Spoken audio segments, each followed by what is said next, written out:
Mi nombre es Mario Félix Leonard Barroso.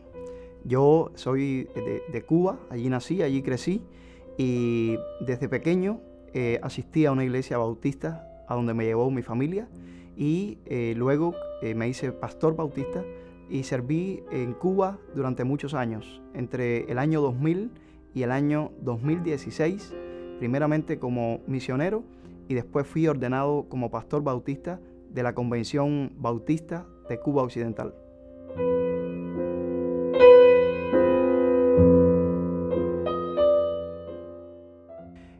Para mí en Cuba fue muy difícil porque los bautistas alrededor del mundo y durante toda la historia hemos sido paladines de la libertad.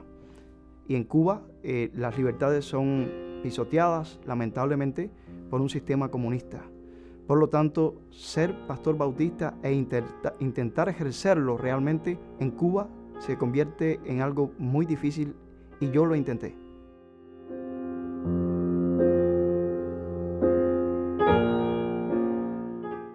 A partir del 2009, mi ministerio se convirtió entonces en un target del régimen cubano. Pero yo no me amedrenté. Por el contrario, en el año 2010 abrí mi blog en internet. En cualquier parte del mundo, abrir un blog en internet es algo totalmente normal, pero no en Cuba y mucho menos en aquel momento, año 2010.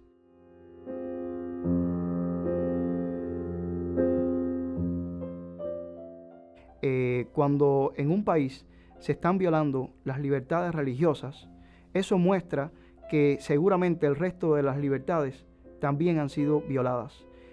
La libertad religiosa es como el marcador de cuánta libertad existe en un país o no existe.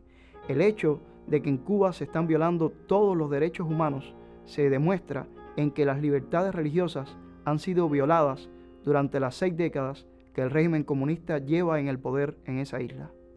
Y le digo a cualquier persona en el mundo que esté viviendo violaciones a sus libertades, que tenga coraje para enfrentarlas, para mantener su fe, para no abandonar su fe, para seguir adelante y que tal vez haciendo el bien podamos cambiar el mal y logremos que el medio en el cual vivimos pueda transformarse y transformarlo en un medio que respete las libertades religiosas.